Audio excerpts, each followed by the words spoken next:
Hello everyone. Today I present to you the worst build I ever cleared a Nightmare Dungeon tier 100 with. At least so far. I like to try horrible builds to show the world that there is no need to follow a meta build guide at all, to complete about 99% of the game content. It is perfectly fine to play anything you find fun, even if it doesn't make much sense, and you will be able to do most of the game's content. I will show all the gear and skills of this very bad build at the end of the video, after killing the boss. I also use no uber unique item and no snapshotting exploits or anything of the sort. So stick around or jump ahead for proof that I ran this entire dungeon with no damage.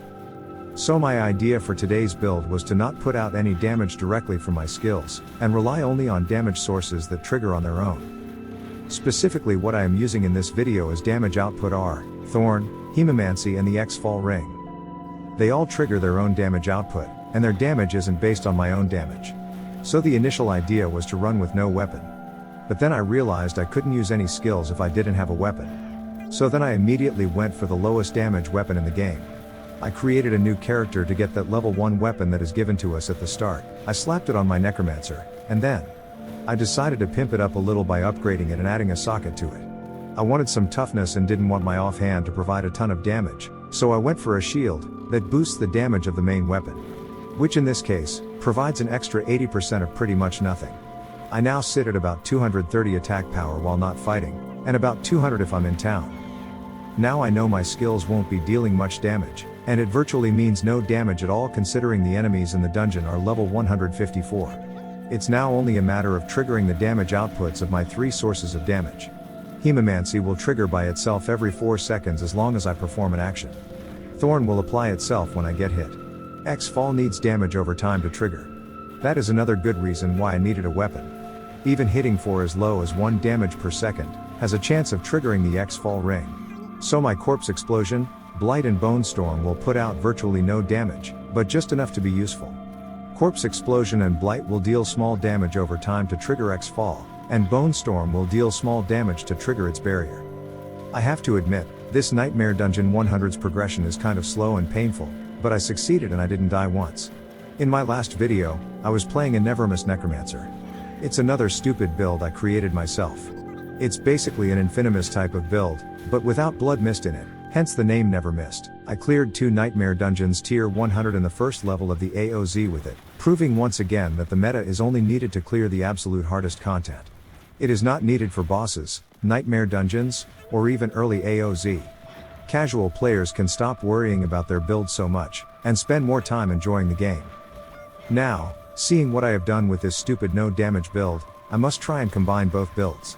So for my next video, I will try to complete the first level of the AOZ with the Nevermist build and no damage at the same time. Wish me luck. If you like my content, don't hesitate to subscribe to the channel and hit the notification bell. I try to create content for more casual players, showing them what is achievable. And I also make alternative content, like beating the bosses while AFK, or at the lowest possible level, etc. See you around in Sanctuary.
Beating the boss was pretty slow.